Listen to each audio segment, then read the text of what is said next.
Изповядвам всичко, що е чисто българско, всичко често, любящо, своята родина да присъства с нас, заедно на това българско светилище, на този жертвеник за нашата свобода, където е излята кръвта на хиляди мъченици, свети на древни дечица и безброй невинни моми и момци. Батак, славния и злочести Батак, да намери българско сърце, което да не трепне от произнасянето само на твоето име.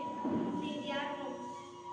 Ако в разстояние на 500 години е пламвала тук, там искра, която е показвала, че българинът живее и която е била чрез прославянето на българския народ, то твоето пепелище, разменено с костите на твоите жертви, заема първо място измежду тия.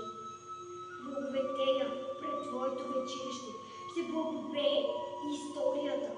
Аз се прекланям хиляди пъти, най-последния борец измежду твоите юнаци, с кремаклийката пушка, с късата абличка, с опънатите сърбуци, отколкото надутия генерал, възседнал на бял ад, с златни копчета и с брилянтена сабя. Аз се кланям пред твоите черешови доктори, които се пукаха на първо изгърмяване. Тия са за мене по-драгоценни, по-святи и по-запредпочитани, отколкото страшните, но чуждите оръжия, гърмежът, на които всякога ще си остане чужд. В основата на българската свобода най-първо място ще заемат